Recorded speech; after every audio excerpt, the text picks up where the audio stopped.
안녕하세요. 안녕하세요.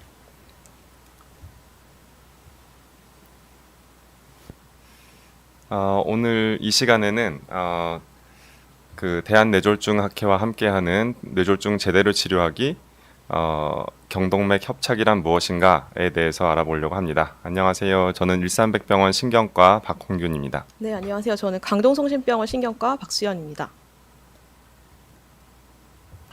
먼저 이 경동맥 협착에 대해서 박수현 선생님께서 짧게 강의를 해주실 거고요. 그 다음에 중간중간에 여러분들 질문 있으시면은 질문에 대한 대답 좀 할 거고 그 이후에 강의 다 끝나고 나서 또 궁금하신 거 있으시면은 또 질문 받고 그렇게 하겠습니다. 네, 그러면 강의를 시작하겠습니다. 경동맥 협착 관련해서 환자분들이 외래에 많이 오시거든요. 그래서 많이 하시는 질문들 몇 가지 좀 크게 세 가지로 나눠 보았습니다. 그래서 첫 번째 질문은 경동맥 초음파를 했는데 경동맥이 한 40% 정도 막혔다. 그럴 때 고지혈증 약을 복용하면 혈관에 도움이 되나? 이런 질문이 있고요.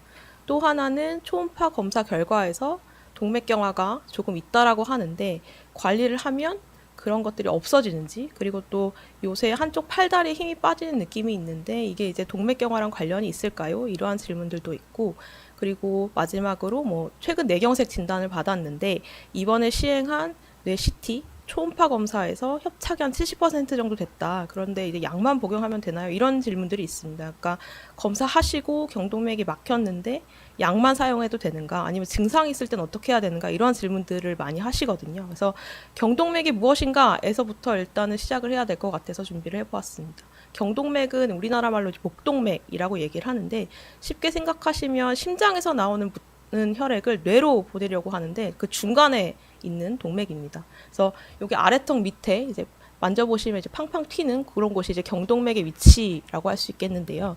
목의 좌우에 있고 뇌로 가는 혈액의 한 80%를 보내는 중요한 혈관이고요. 경동맥은 총 경동맥에서 두 가지로 나누게 됩니다. 그러니까 뇌에 혈액을 공급하는 내경동맥, 그리고 두피랑 얼굴에 혈액을 공급하는 외경동맥으로 이렇게 분류를 하게 됩니다.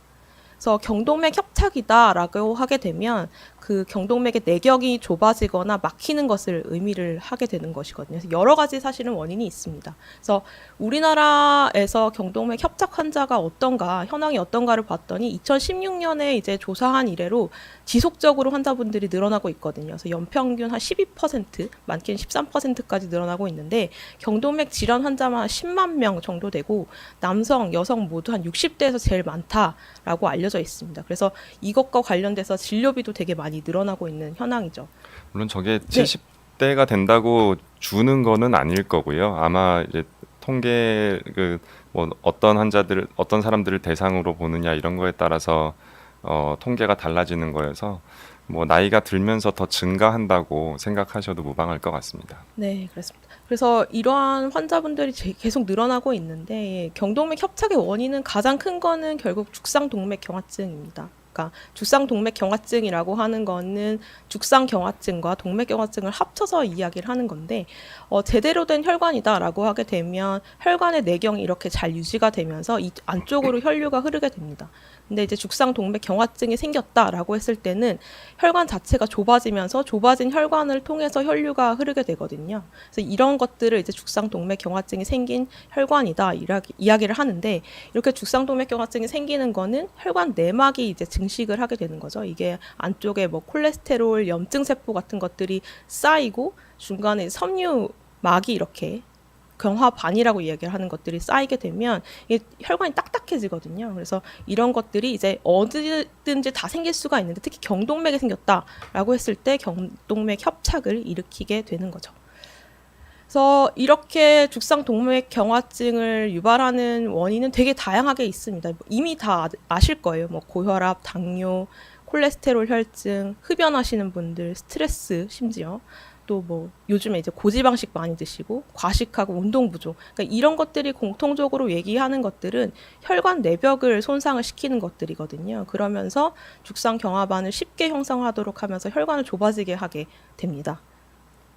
그래서 경동맥 협착이라고 했을 때 증상이 이제 두 가지로 크게 나누는데요. 하나는 무증상 협착이 있습니다. 그러니까 증상이 없이 협착되어 있다라고 쉽게 생각하시면 되겠는데 검사에서 우연하게 이제 발견되는 경우들이 이제 있고 두 번째로는 증상성 협착이라고 얘기를 하는데요. 그러니까 뇌 허혈이 발생해서 다양한 증상들이 동반되는 것들이 경동맥 협착에서 일어났다라고 했을 때 이렇게 표현을 하게 됩니다. 그래서 대표적인 거는 이제 뇌경색, 일괄성 허혈 발작, 일괄성 흑암시라고 표현을 하는데 잠시 증상이 있다가 없어지는 뭐 일괄성 허혈 발작이나 일괄성 흑암시 그러니까 눈 앞이 이제 커튼 쓴 것처럼 어두워지는 그런 증상이 있을 수가 있는데 요거는 이제 미세 혈전이 떨어져 나가면서 뇌 혈관에 작용하게 되면서 증상이 발생을 하게 되는 거죠. 그래서 대한뇌졸중 학회에서 늘 이야기하고 있는 것 중에 하나가 이제 뇌졸중의 증상을 잘 기억을 하셔야 되는데 이유 손발 시선이라고 아마 많이 들으셨을 거예요. 그래서 발음 이라고 했을 때 한쪽 입꼬리가 제대로 올라가지 않거나 두 손을 앞으로 이렇게 뻗었을 때 팔에 힘이 한쪽이 빠진다거나 발음이 잘 안 되신다거나 시선이 한쪽으로 쏠린다라고 하게 되면 뇌졸중, 뇌경색의 증상이기 때문에 빨리 119로 전화를 하셔가지고 센터로 방문하시는 게 가장 중요하겠죠. 뇌졸중 센터로. 그래서 이렇게 증상이 있든 없든 간에 그러면 경동맥 협착이 발생했다, 있다, 없다 이거를 어떻게 확인할까라고 하는 이제 진단 또는 검사는 가장 기본적인 게 이제 경동맥 초음파입니다. 이거는 가장 기본이 되는 검사이거든요. 그러니까 비침습적이다라고 얘기하는 거는 그러니까 환자분이 이제 특정 자세를 만들고 난 다음에 이렇게 초음파 기계를 대면 바로 경동맥을 이렇게 확인할 수가 있어요. 그래서 이렇게 바늘로 안 찌르고 할 수 있다는 그렇죠. 그런 거죠. 네네. 그래서 이게 이제 협착이 얼만큼 되어 있는지 그러면 부위가 어딘지 이런 것들을 쉽게 평가를 할 수가 있습니다. 그래서 경동맥 초음파를 통해서 보는 것들이 여러 가지가 있거든요. 결과값들이 있는데 그 중에 이제 대표적인 게 경동맥 내중막의 두께를 보게 됩니다. 그러니까 외막이 있고 동맥의 외막이 있고 안쪽에 내강이 있는데 그 사이 내중막이라고 하는 것들이 얼만큼 두꺼워져 있는가, 비후되어 있는가를 표현을 하는 건데요. 이거는 성별, 나이에 따라서 조금 달라질 수가 있는데 한 75% 정도 두꺼워져 있다라고 하게 되면 이때부터 어떤 치료를 해야 될지를 잘 고민을 해야 되는 시점이 되겠습니다. 그래서 여기 단위는 밀리미터이고요. 센티미터가 아니라 그런 것들을 알고 계시면 아마 도움이 될 거고 아마 이 그 건강검진에서 이런 거 많이 하시죠. 그래서 그 초음파를 보고 나서 경동맥이 두꺼워졌다. 그래서 놀라서 오시는 분들 많은데 실제로 보면은 저기 밀리미터라고 아까 말씀해 주셨던 것처럼 뭐 1.1mm 이렇게 조금 두꺼워져 있고 이게 0.8 정도까지가 정상이거든요. 그러니까 0.9부터 좀 조금씩 두꺼워지는 건데 그런 것들이 나중에 뇌졸중의 위험도 발생 위험도를 높인다. 혹은 아까 얘기 나왔던 뇌허혈 발작, 일과성 뇌허혈 발작의 위험도를 높인다는 것과 연관이 되어 있습니다. 그래서 그런 게 좀 두꺼워져 있으면은 동맥경화가 경동맥에 생길 수 있겠구나라는 그런 좀 마음을 좀 갖고 앞으로 내가 어떻게 문제가 생길 수 있다는 것에 대해서 대비를 하면서 네네. 이렇게 그가 생긴 원인들을 하나씩 제거해 나가고 컨트롤해 나가는 그런 게 좀 필요하겠습니다. 네. 그래서 이렇게 두께를 또 측정을 할 수가 있고요. 그리고 이제 죽상 동맥 경화반이 어떻게 생겼는지를 볼 수가 있습니다. 그래서 위치가 어디에 생겨 있고 크기가 어느 정도이고 모양이 어떤지 그리고 이게 초음파로 하기 때문에 초음파의 밝기가 밝다 아니면 어둡다 이렇게 나눌 수가 있는데 이런 단어를 에코라고 이야기를 하거든요. 그래서 저 에코다라고 하게 되면 저음영 어두운 이러한 죽상 동맥 경화반이 있다라고 하게 되면 지질 성분이 많이 함유되어 있는 거기 때문에 허혈성 뇌졸중의 가능성이 점점 높아질 수밖에 없겠고 여긴 취약한 죽상 동맥 경화반이라고 얘기를 하는데 모양 이전 표면 자체가 이제 불규칙하게 되어 있다라고 하게 되면 이게 혈전이 또 색전이나 이런 것들이 떨어져 나갈 수가 있거든요. 이렇게 되면 허혈성 뇌졸중 가능성이 좀 더 증가되겠죠. 아무래도 이게 매끈하면은 거기를 혈류가 타고 넘어가는데 별 문제가 안 생기겠지만 저런 식으로 좀 이렇게 울퉁불퉁하게 생기면 혈류가 지나가면서 굉장히 건드릴 가능성이 많잖아요. 그래서 더 떨어져 나가고 이런 게 많이 발생할 수가 있겠습니다. 그래서 이렇게 있으면 이제 허혈성 뇌졸중이 증가된다라고 하기 때문에 이제 경동맥 초음파를 하게 되는 거고 그 다음에 협착 정도를 보게 됩니다. 그러니까 협착 정도를 보는 거는 뭐 두 가지 기준이 있기는 해요. 두 가지 방법이 있긴 한데 한 가지는 정상인 내경동맥의 크기에서 얼만큼 좁아져 있는지 위치를 보는 것과 그다음에 특별히 이제 이렇게 병변이 생겨 있는 이러한 부분에서 좁아져 있는 부분이 어느 정도 있는지 이런 것들을 이제 측정을 하게 됩니다. 그래서 경동맥이 협착된 것들이 몇 %다라고 하는 것들은 이거를 통해서 일단은 이야기를 할 수가 있고요. 그 다음에 경동맥 혈류 속도. 왜냐하면 심장에서부터 뇌까지 축축 혈액이 뻗어가기 때문에 그 속도를 재게 됩니다. 그래서 좁아지면 좁아질수록 사실 속도가 증가될 수밖에 없는 거고 혈류가 아예 안 흐른다, 없다라고 하게 되면 완전히 막혀 있다 이런 것들을 의미를 하기 때문에 경동맥 초음파에서는 이러한 수치들을 측정을 하게 됩니다. 쉽게 생각하시면은 그 우리 물 장난할 때 그쵸. 호수 같은 거 이렇게 쫙 네네네. 이제 좁게 쫙 잡고 있으면은 물이 엄청나게 빨리 지나가잖아요. 그런 것처럼 속도가 빨라지는 것을 간접적으로 보고선 많이 좁아졌구나 이렇게 생각할 수가 있는 거죠. 네, 그래서 그렇고 그 다음에 이제 설명드릴 것들은요. 일단은 영상을 통해서 검사를 이렇게 눈으로 볼 수 있는 겁니다. 혈관이 어떻게 생겼나 이런 것들을 이제 해부학적 정보를 볼 수 있는 방법들인데 그 중에 첫 번째가 컴퓨터 단층 촬영 CT라고 이제 많이 들으셨을 텐데 그런 검사를 할 수가 있습니다. 그래서 빠르게 영상을 얻을 수 있는 장점이 있기는 한데 근데 이러한 혈관 영상을 보려고 하게 되면 조영제를 사용을 해야 되거든요. 그래서 조영제 부작용이 있거나 아니면 독성이 있어요. 조영제 자체에. 그렇기 때문에 신장 기능이 저하되어 있는 분이다라고 했을 때는 다른 방법을 이제 이용을 해야겠다라는 생각을 해야겠죠. 조영제가 들어갈 때 뭐 이렇게 되게 화끈하게 막 열이 달아오른다 이런 느낌을 말씀하시는 분들도 있어서 그런 게 좀 불편하시면은 이 CT 조영제 쓰는 CT 검사는 하기가 어렵고 이제 네. 다음 말씀해주시는 MRI를 하게 되죠. 보게 되죠. 네, 그래서 MRI, MRA라고 많이 들으셨을 텐데 우리나라 말로 하면 자기공명 영상, 또 자기공명 혈관 조영술 이렇게 표현을 하게 됩니다. 이것도 사실은 CT랑 크게 다르진 않아요. 뇌 혈관의 모양이나 이런 것들이 어떻게 생겼는가를 이제 눈으로 볼 수 있는 그런 검사들인데 뇌 실질이라고 하게 되면 뇌 MRI를 통해서 이제 구조가 어떻게 생겼는지 이상이 있는지 이런 것들까지 같이 볼 수 있는 장점이 있습니다. 그렇지만 이제 CT보다는 그 영상을 찍을 때까지 시간이 조금 걸려서 그거를 힘들어 하시는 분들도 있기는 합니다. 네, 한 30분 이상 그쵸? 찍으니까요. 네네네. 네. 오래 걸려가지고요. 그렇고 이제 혈관 조영술이라고 하는 거는 앞에서 설명드렸던 것들보다 침습적이라고 표현을 하는데 이건 이제 대퇴동맥을 통해서 조영제를 주면서 혈관이 어떻게 됐나, 어떻게 생겼나라고 하는 것들을 실시간으로 볼 수 있거든요. 그래서 환자분의 영상 검사를 하나 가지고 왔는데 이렇게 좁아져 있는 것들을 볼 수가 있습니다. 그래서 이것들을 보고 난 다음에 결국에는 이제 어떻게 치료를 해야겠다라고 하는 것들을 계획할 수 있기 때문에 이러한 검사법까지 필요한 경우가 있습니다. 그래서 이러한 경동맥 검사는 그러면 무조건 다 시행을 해야 되나? 그렇진 않습니다. 그래서 시행을 해야 되는 경우들이 종종 있는데 이제 고령, 나이가 많으시거나 흡연을 하시는 분들이나 아니면 고혈압, 당뇨병, 고지혈증과 같은 이제 만성 질환을 가지고 계신 분들, 그 뇌졸중이나 심혈관 질환의 가족력이 있거나 아니면 이것들로 인해서 치료받고 있는 경우가 있고요. 우연히 이제 그 의사 선생님 문진을 갔는데 의사 선생님께서 이제 여기 아까 전에 말씀드렸던 목동맥 그쪽으로 해가지고 청진기로 들어봤을 때 경동맥 잡음이라고 해서 슉슉 이렇게 소리가 들리는 경우들이 있거든요. 이런 경우에는 의심이 될 수 있다. 경동맥 협착이. 그래서 경동맥 검사를 시행을 하게 됩니다. 그래서 경동맥 협착의 치료는 그러면 어떻게 해야 되나라고 하는데 사실 협착의 정도에 따라서 두 가지로 나눌 수 있습니다. 크게는 하나는 이제 약물 치료, 또 하나는 뭐 수술 중재적 치료라고 하는데 약물 치료를 하는 사람들의 경우에는 50% 미만의 경동맥이 협착이 되면서 증상이 없다라고 했을 때는 위험 인자를 조절하는 것이 좋겠다라고 해서 약물 치료를 하는 경우들이 많고요.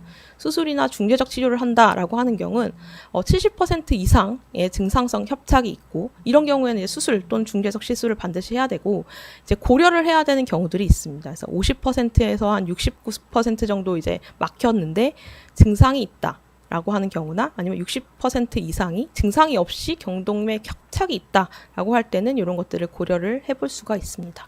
그러니까 말이 되게 좀 헷갈리실 수가 있는데, 그러니까 50%가 안 되면은 안 되는데 협착이 좀 있다 그러면은 약물 치료하고 생활 습관 교정하고 그러면서 혈압, 당뇨, 고지혈증, 담배 이런 것들을 컨트롤하는 거가 우선이다. 그리고 수술이나 중재적 치수를 하는 경우는 그런 것들 포함하고 그 다음에 그 증상이 생겼는데, 그러니까 뇌경색이 생겼는데 혹은 아까 말씀드렸던 증상이 뇌경색까지는 생기진 않았지만 힘이 빠졌다가 다시 돌아오는 그런 일과성 뇌허혈 발작이 있는 사람에서 그거에 해당하는 혈관이 70% 이상 좁아졌다. 50% 이상 좁아져 있는 경우에도 할 수도 있고요. 그 다음에 증상이 없는 경우에는 그래도 꽤 좁은 경우에 그렇죠. 혹은 모양이 좀 안 좋거나 이럴 때는 더 할 수가 있습니다. 그래서 박홍 교수님이 진짜 너무 잘 정리를 해주셨는데 뒷부분을 조금 더 말씀을 드릴게요. 아마 보시면 조금 더 이해가 쉬우실 텐데 가장 기본이 되는 거는 이제 생활 습관의 교정입니다. 그러니까 생활 습관이라고 하는 거는 너무 많이 들으셔서 아실 텐데 식이, 운동, 금연 요 세 가지를 말씀드릴 수가 있는데요. 요즘에 많이 뜨고 있는 것이 이제 지중해식 식단이라고 하죠. 뭐 채소나 과일 복용 잘 드시는 것, 그리고 생선, 견과류 드시고 가공식품 안 드시는 이런 것들이 이제 지중해식 식단이라고 얘기를 하는데 이런 식단을 하게 되면 심혈관계 질환 발생률이 28% 정도 감소된다라고 알려져 있고요. 그리고 빠른 걷기나 뛰기, 자전거 같은 것을 타게 되는 중등도 강도의 운동을 일주일에 한 4번 이상, 좀 솔직히 좀 많긴 합니다. 그래도 적어도 한 토탈 총 한 150분 이상 이렇게 운동을 하게 되면 도움이 된다라는 이야기가 있고 특히 이제 흡연을 하시던 분이 금연을 했다라고 했을 때는 6배 이상의 죽상 동맥 경화증이 감소된다라고 하는 그러한 데이터들이 있기 때문에 생활습관 교정을 하는 것들은 사실 몇 %의 경동맥 협착이 있든 없든 간에 다 도움이 되는 거는 맞습니다. 박홍규 교수님께서 맨 처음에 말씀해 주신 것처럼. 그리고 할 수 있는 게 이제 약물 치료, 내과적 치료가 되겠는데요.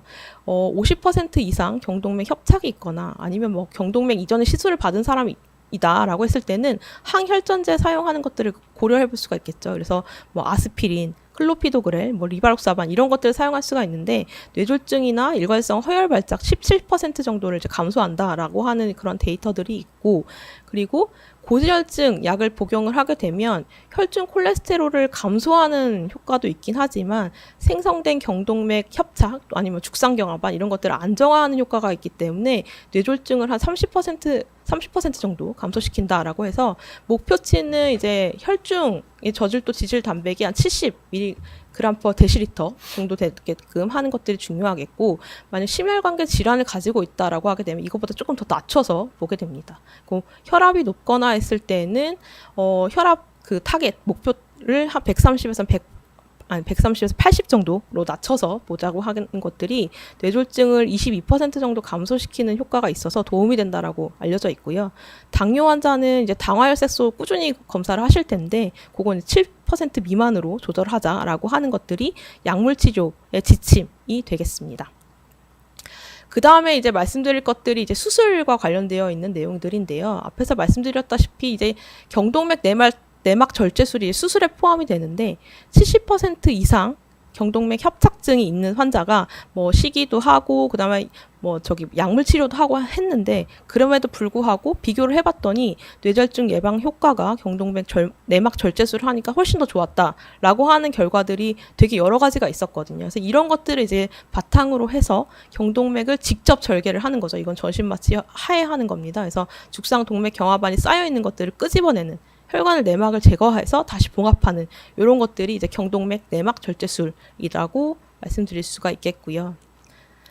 이게 단점은 이렇게 째야 되니까 그쵸. 이렇게 째야 되니까 보이죠. 나중에 여기에 칼자국도 좀 보이고 그러는 것들이 조금 단점이고 그다음에 좀 나이가 좀 많으신 분들 그리고 심장 여기 동맥경화 여기만 있는 게 아니라 심장에도 있으셨던 분들도 네네. 있기 때문에 만약에 여기에 그 심근경색이 있으셨거나 뭐 그래서 뭐 시술을 받으셨거나 이런 분들은 아무래도 심장 기능이 좀 안 좋으실 수 있어서 그런 경우에는 또 전신 마취를 하는 게 또 부담스럽죠. 부담이 네. 많이 되죠. 그래서 이런 절제술은 과거에는 굉장히 많이 했었는데 요즘에는 뭐 굉장히 많이라기보다는 뭐 상대적으로 많이 네, 했었는데 요즘에는 이제 다음에 나올 이제 시술로 많이 대체가 되고 있습니다. 특히 우리나라는 시술이 훨씬 더 많고 뭐 미국 쪽은 아직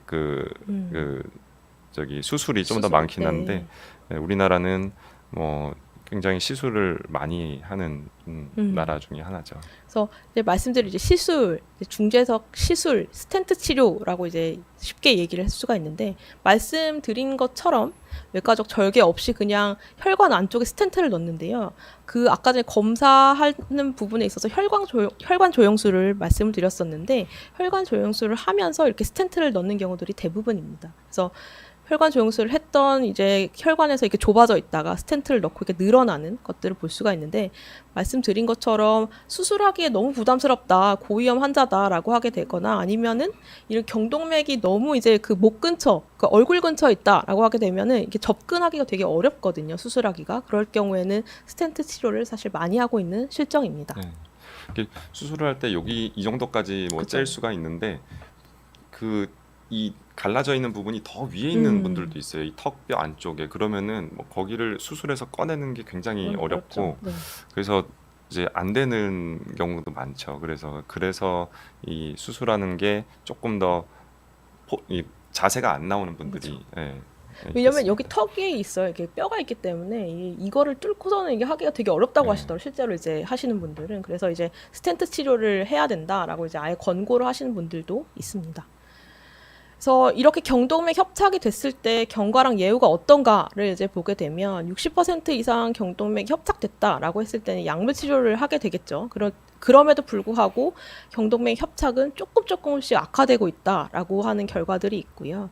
그리고 또 약물 치료를 했는데도 불구하고 5년 내에 뇌경색 발생률이 10%까지 증가된다라고 하는 이야기들이 있습니다. 그리고 심지어 이제 증상이 없는 무증상 경동맥 협착에서 아까 전에 이제 보여드렸던 불규칙한 표면을 가지고 있는 죽상 동맥 경화반을 가지고 있는 분들은 그 뇌경색 발생률이 한 4.3%까지 증가된다라는 이야기들이 있고요.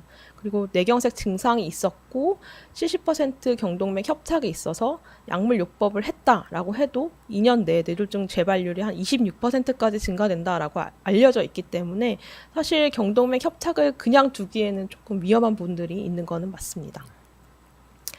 그래서 다시 이제 말씀을 드리면 이러한 경동맥 협착이 있어서 발생을 했을 때 가장 이제 위험한 것들이 뇌졸중이거든요. 다시 말씀드리지만 이웃 손발 시선 이런 것들을 반드시 좀 기억을 하시고 이런 증상이 의심이 된다라고 했을 때는 지체하지 마시고 그냥 바로 연락하시고 응급실 또는 뇌졸중 센터로 이제 방문하시는 게 가장 도움이 될 거고요.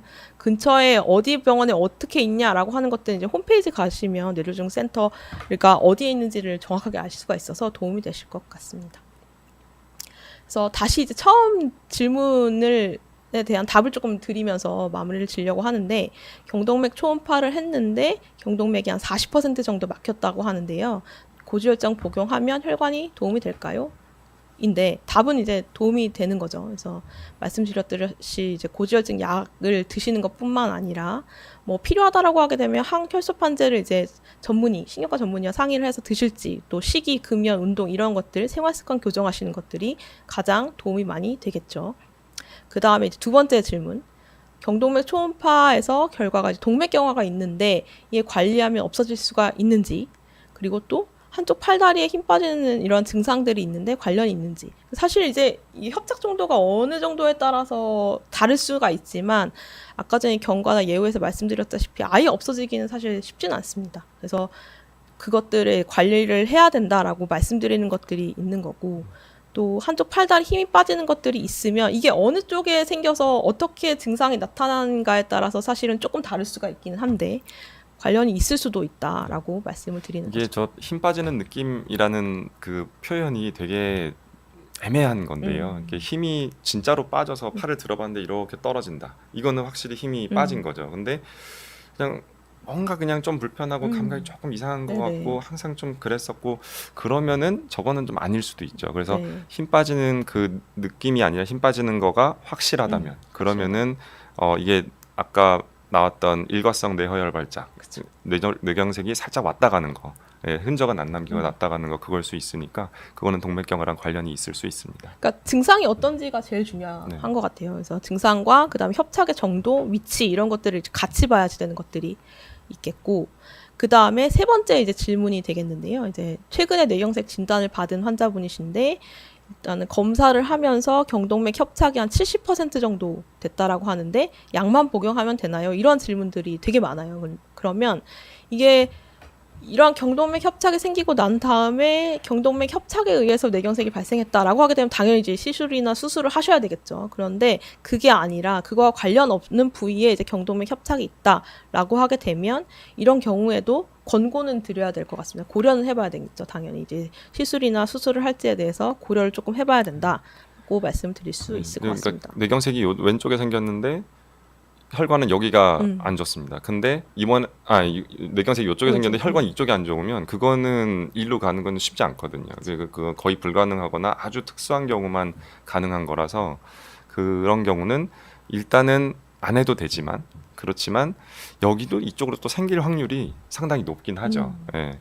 여기도 생긴 원인이 거의 비슷한 걸 거기 때문에. 그래서 네. 되게 어려운 것 같아요. 어떻게 치료를 할지, 진짜 시술을 해야 될지 아니면 수술을 해야 될지 이런 것들을 이제 잘 여러 가지를 봐야 될 것 같습니다. 사실. 맨날 고민하죠. 네, 저것 네, 때문에. 그렇죠. 그래서 그렇게 일단은 질문을 정리를 할 수 있을 것 같습니다. 그래서 말씀드린 경동맥 협착 관련돼서 뭐 진단, 치료 증상 이런 것들은 여기까지 이제 말씀을 드릴 거고요. 그다음에 이제 질문을 엄청 많이 올려주셨어요. 그래서 그 겨울사랑님 먼저 주신 질문 말고도 여러 가지가 다 있는데 여기 띄워주신 걸로 이제 한번 볼게요. 그래서 겨울사랑님께서 질문을 주셨습니다. 안녕하세요. 저도 혈관이 갈라지는 부분에 죽상경화반이 40%가량 막혔다고 하고요. 그다음에 현재 스타틴 복용하고 있는데 스타틴 열심히 먹으면 더 쌓이지는 않나요? 당뇨가 있는데 현재는 LDL은 70에서 80 정도 유지하고 있습니다. 더 낮춰야 하나요? 54세 남성이시고 이렇게 질문 주셨습니다. 40% 정도 막혀 있으면은 일단은 모양이 뭐 이쁜 모양이다. 그러면은 뭐 시술을 하지는 않는 경우가 더 많겠죠. 그렇죠. 예. 그리고 스타틴 드시고 당뇨 있으시고 하면은 70, 80 이 정도, 그 정도까지는 조절을 하셔야 되겠고 더 낮추는 경우도 있습니다. 뭐 이게 그 리스크를 계산하는 그렇게 해봐갖고 좀 더 낮추는 게 이득이겠다 하면은 더 낮출 수도 있고 혹시 담배는 안 태우시죠? 담배는 안 태우셨으면 합니다. 예. 그래서 스타틴 열심히 드시면은 더 쌓이지 않을 확률이 높기는 한데 그렇지만은 꼭 그러는 건 아닙니다. 그래서 정말 그러니까 하나를 한다고 모든 게 다 그냥 해결이 원 옵션으로 그냥 모든 게 다 되는 건 아니고요. 다 이제 맞춰줘야 됩니다. 당뇨도 7.0 밑으로 잘 조절하시고 아직 그 이제 남자 평균으로 보면은 한 80세 이상이 기대 여명이니까 그러니까 기대 수명이니까 뭐 그 정도를 장애 없이 뇌졸중 생기지 않고 장애 없이 잘 지내시려면은 관리를 아주 열심히 잘 하셔야 될 것 같습니다. 그래서 기본적으로 말씀드렸다시피 이제 식이 하시는 것들도 당연히 들어가야 되겠죠. 스타틴을 복용하고 계신데 또 막 적색 육 많이 드시고 그다음에 뭐 술 많이 드시고 그다음에 뭐 야채나 이런 것도 안 드시고 하면은 또 다시 또 올라갈 수가 있으니까요. 적정 수준을 정확하게 이제 어느 정도 낮춰서 유지하시는 것들이 가장 많이 도움이 될 것 같고 아까 전에 말씀드렸지만 죽상경화반은 약물 치료를 해도 이제 늘어나는 경향이 있기 때문에 아예 없어지거나 그러기는 사실 그렇게 쉽지는 않죠. 네. 저게 그 동맥경화가 죽상경화반이 생겼다라고 눈에 보이기 시작하려면 그거는 굉장히 오랜 시간 동안 쌓이는 거거든요. 그 굉장히 오랜 시간이라는 거는 30대 초반 뭐 아주 빨리는 20대 초반부터 이렇게 쌓여서 생기는 거기 때문에 결국에는 그게 드러나는 아주 축적되고서는 그러다가 보이는 거기 때문에 그게 30년 쌓인 거를 한 번에 그냥 쫙 뭐 하나 뭐 약 몇 개를 먹었다고서는 좋아지는 거는 아닙니다. 그래서 타겟 LDL은 어느 정도로 딱 세팅을 해놓고 그거에 맞춰서 치료는 다 하시되 숫자가 그 타겟에 들어왔다고 해서 약을 끊어도 되고 그러는 거는 아니죠. 네. 지속적으로 이제 혈액 검사나 이런 것들도 하셔야지 되는 것들을 잊지 않으셨으면 좋겠습니다. 그다음 미셸이라고 읽는 게 맞겠죠? 네, 미셸 A님 경동맥 초음파 결과 좌측 총경동맥 분지부의 반 있는데 몇 밀리인지 뭐 이런 건 따로 듣지 못했고 대수롭지 않게 말씀하셔서 치료는 없는 상태다라고 하셨고 괜찮은 걸까? 내려가는 분지가 아니라 얼굴로 가는 쪽이다.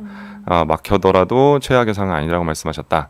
그러니까는 이 아까 얘기 나왔던 거네요. 여기서 하나로 올라가다가 둘로 갈라져서 뇌 안쪽으로 가는 게 하나 있고 뇌 바깥쪽으로 가는 게 있는데 그 바깥쪽 부분에 뭐가 이렇게 그 좀 두꺼워진 부분 있는 것 같아요. 근데 반이라고 하려면 저게 플락이라고 얘기를 하는 건데 그 두꺼워진 것보다는 조금 더 두꺼워진 거고 그 모양이 그냥 일반적으로 그냥 쭉 두꺼워진 게 아니라 약간 이런 식으로 생긴 것들 그런 거를 반이라고 보통 표현을 하거든요.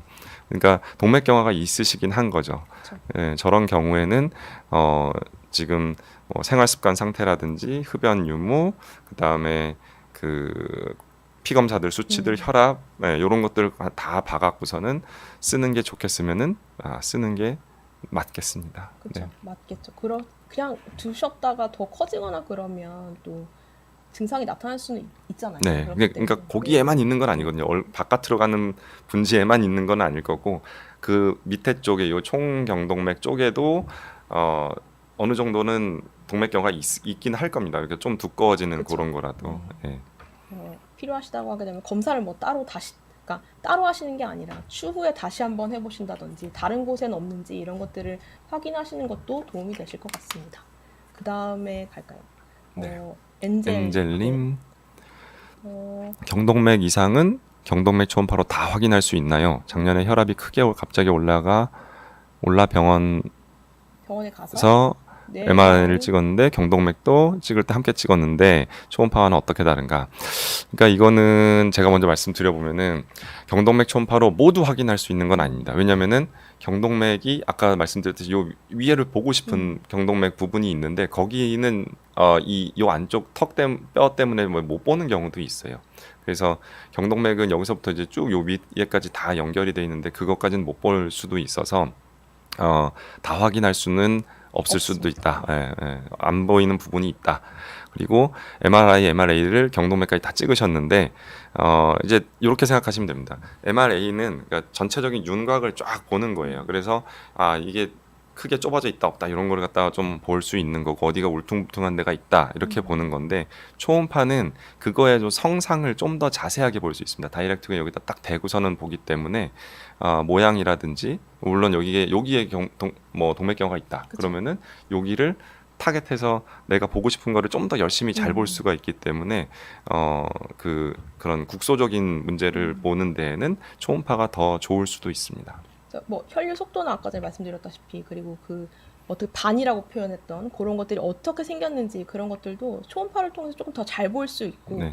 뭐 밝게 빛나는지 어두운지 뭐 석회화가 되어 있는지 이런 것들을 확인할 수가 있기 때문에 어떻게 보면은 검사는 경동맥을 보는 건 똑같지만 어떻게 보느냐가 약간 초점이 다른 거죠. 방향이 다른 거기 때문에 둘 다 일단은 도움이 되는 거는 맞습니다.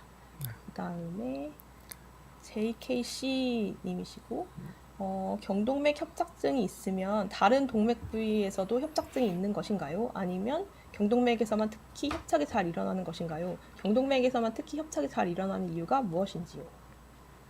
말씀드렸다시피 사실 경동맥 협착증이라고 하는 것들의 원인이 죽상동맥 경화증이라고 말씀을 드렸고 아마 조그맣게 글씨가 있어서 못 보셨을 수도 있을 텐데요. 다른 동맥에서도 충분히 생길 수가 있습니다. 그래서 모든 혈관 전신에 다 생길 수가 있는데 그 중에서도 특히 경동맥, 목동맥이 생겼다라고 했을 때를 이제 경동맥 협착이라고 이야기를 하는 거죠. 그래서 경동맥에서만 특별히 잘 일어나는 이유가 있는지 그거까지는 사실 잘 모르겠지만 전신에 다 생길 수가 있으니까 혈관 내벽에 스트레스가 있다, 그러니까 손상이 되는 모든 그 원인들이 있다라고 하게 되면 어디든지 생길 수 있다라고 말씀드릴 수가 있겠습니다.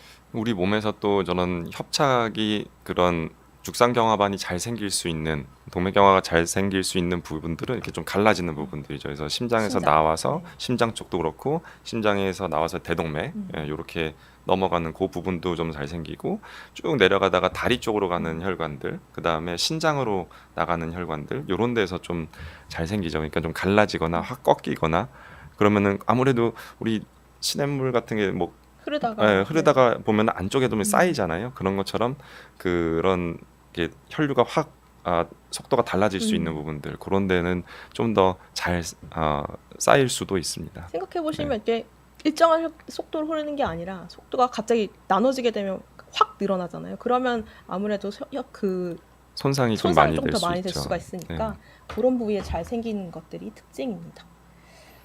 그 다음에 별스타님, 별스타님. 술, 담배 전혀 안 하시는데 혈압 재본이 160에 90 나왔습니다. 걱정되시고 고혈압 약 드셔야 하는지 안 먹었으면 합니다. 그렇죠. 약 드시고 싶은 분은 없죠. 신경과에서 글리아타민이랑 뭐 가바펜 드시고 싶은데 저거는 그 혈압이랑은 상관없는 약들이긴 하고요. 혈압을 재보셨는데 160에 90 나오셨다. 그러면은 혈압을 재보시는 환경이 어떻게 됐나 요걸 좀 자세히 보셔야 되겠습니다. 혈압은 일상생활에서 쭉 계속 재보시는 게 제일 좋고요. 하루에 한 번만 재야 된다 그러면 아침에 재시는 것이 가장 일반적으로 권고하는 시기입니다. 그리고 아침에 일어나셔서 화장실 다녀오시고 그 다음에 소변 보시고 그쵸. 그래서 좀 긴장 상태를 풀어놓고 혈압계 감아놓고 그리고 한 멍 때리고서는 한 3분 정도 5분 정도 있다가 혈압 재보고 또 한 번 재보고 또 한 번 재보고 3번 연속 재서 그 평균 내는 거 그거가 가장 일반적으로 혈압을 재는 그런 방법이거든요. 그래서 그렇게 안정 상태에서 혈압을 재는 것이 160에 90이 나왔다 드셔야죠. 그렇죠. 네. 드셔야죠. 네. 왜냐하면 그러니까 혈압을 재는 환경이 되게 중요하다라고 하게 되면 운동하시고 난 다음에 재면 당연히 혈압이 올라갈 수밖에 없거든요. 두꺼운 옷을 입거나 특히 겨울철에 혈압이 올라가는 경향이 있기 때문에 이렇게 높게 나왔다라고 하게 되면 당연히 이제 조절을 하셔야 됩니다. 아까 전에 말씀드린 대로 이제 130에 80으로 낮춰라. 그래야지 뇌졸중의 발생률이 22%까지 감소시킬 수 있다라고 하는 내용들이 나와 있기 때문에 사실은 반드시 약을 드셔야 되고 약을 드시다가 혈압이 너무 낮아졌다. 그렇게 되면 그 약을 끊으시면 돼요. 사실 혈압약을 드신다고 해서 계속 드실 필요는 없거든요. 그러니까 환자분들이 오해하시는 첫 번째가 혈압약을 드실 때 그거를 이제 계속 꾸준히 드셔야 된다라고 생각을 하시는데 그러니까 평소에 혈압을 계속 쟀을 때 혈압이 어떤지 약을 드시고 난 다음에 너무 낮다. 뭐 증상이 어지러워증이 있다라고 하게 되면 혈압약을 잠시 중단했다가 지속적으로 보면서 그거는 조절하면 되는 거기 때문에 너무 두려워하지 않으셨으면 합니다. 제가 생각하는 가장 누가 만들었는지 모르겠는데 마케팅 굉장히 잘한 것 같은 말이 혈압약은 한 번 먹으면 평생 먹어야 된다라는 말이거든요. 네. 항상 다들 그렇게 얘기를 하세요. 네. 근데 그게 아니고 이제 거꾸로 생각을 하셔야 됩니다. 이게 혈압약을 평생 드셔야 될 가능성이 높은 분이 언젠가 혈압약을 시작하는 거거든요.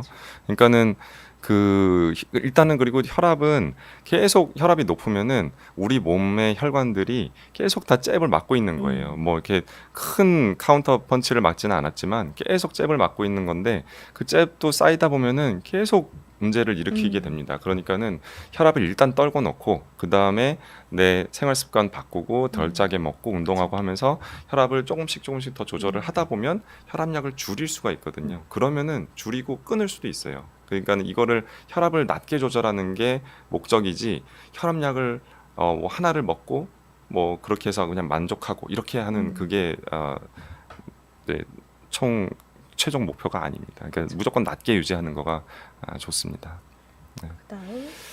그다음에 또 밑에 질문이 또 뭐가 많았거든요. 이제 안 받았던 질문 먼저 초코송이 얌얌님이 제일 먼저 질문 주셨어요. 그래서 처음에 주신 질문 보시면은 혹시 경동맥 같이 중요한 혈관들은 인공적으로 다른 대체가 가능한가?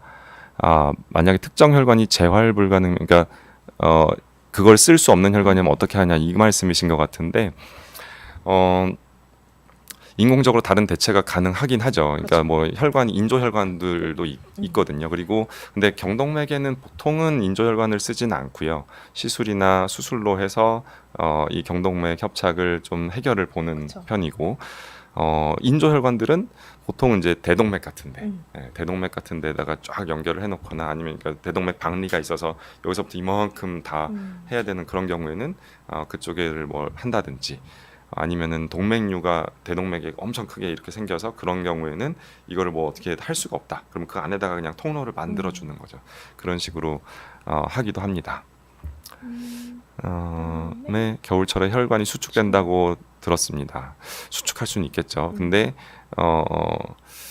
별로 그렇게 계절? 네. 그거는 사실은 크게 도움이 되는 것들은 아니고요. 그러니까 네. 영향을 주는 것들은 아니고 경동맥 협착의 원인 아까 전에 말씀드렸지만 뭐 담배를 피우신다거나 아니면은 뭐 고지혈증, 고혈압 이런 거, 당뇨 이런 것들 조절이 안 될 때 그럴 때 이제 협착이 잘 생길 수가 있기 때문에 그거는 잘 맞지는 않는 것 같습니다. 네.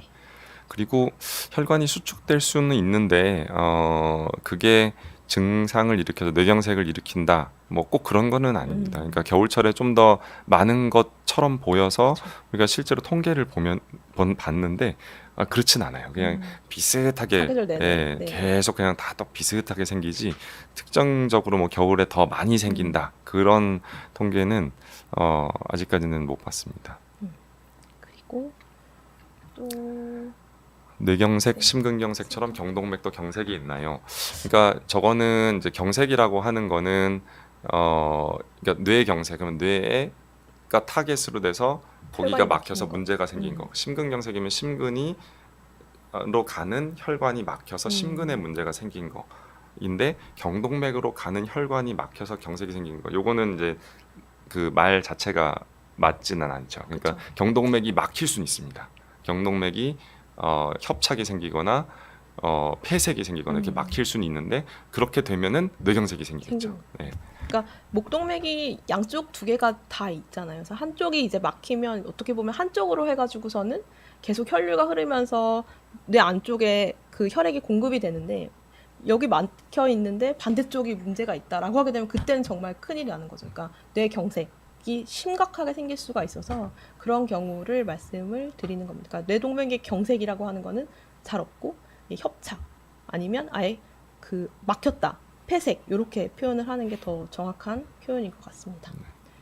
JKC님이 궁금한 게 많으세요. 어. 네, 그래서 오른쪽 경동맥에 협착이 있으면 오른쪽 팔다리에 힘이 빠지는 거예요? 아니면 왼쪽인가요? 라고 질문 주셨는데 이게 좀 복잡할 수도 있는데 그냥 기본적으로는 오른쪽에 문제가 있으면 오른쪽에 뇌경색이 생기고 증상은 왼쪽에 왼쪽에 나타납니다. 나타나. 네, 반대로 왼쪽에 문제가 생기면 오른쪽에 나타납니다. 물론 이게 오른쪽인데 오른쪽에 나타나는 증상이 나타나는 경우도 있습니다. 근데 그냥 일반적으로 이렇게 생각하시면 됩니다. 반대로. 반대로 네. 생각하시면 제일 편해요. 그래서 만약에 오른쪽에 경동맥 협착이 있다고 들으셨고 뭐 한 40% 되고 뭐 여기서 이제 뇌졸중이 생길 수 있다 이렇게 들었다 그러면은 나는 혹시나 문제가 생기면 내가 왼쪽 팔다리 힘이 빠질 수 있겠구나라고 생각을 하시면 되겠죠. 네. 그다음에 행복한 인생님. 경동맥 초음파 검사하시는 분의 숙련도에 따라 검사하다가 혈전이 떨어져 나가서 혈관을 막을 수 있다고 하던데 몇 년 주기로 검사를 해야 하나요? 사실은 숙련도에 따라 검사하다 혈전이 떨어져 나간다. 이거는 쉽지 않죠. 네, 쉽진 네, 않죠. 쉽지 않습니다. 이거는 그렇게 극히 드문 일이기는 합니다. 네. 뭐 아예 없을 수는 없다라고 얘기할 수는 없겠지만 뭐 있을 수도 있으니까. 근데 되게 드문 이야기고요. 몇 년 주기로 해야 되나요? 근데 사람마다 조금 다르긴 하는데 권고하는 것들은 어떤 분은 6개월, 어떤 분은 1년 이렇게 하는 경우들이 있습니다. 근데 이게 뭐 다 괜찮다 하면은 굳이 그렇게까지 하실 필요는 없는데요. 네.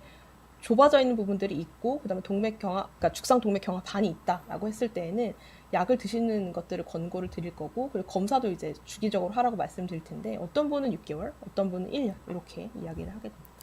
그러니까 저기 혈전이 떨어져 나간다는 거는 그 혈전이 그런 게 있거든요. 그러니까 동맥경화가 이렇게 쫙 있고 거기에 혈전이 계속 우리 몸에서 자생적으로 이렇게 계속 수리를 하다가 혈전이 이렇게 달랑달랑 달려 있는 경우가 있어요. 이게 되게 흔들흔들하고 이거 심장에서 박동이 생기는 거에 맞춰서 이게 덜렁덜렁 하는데 네.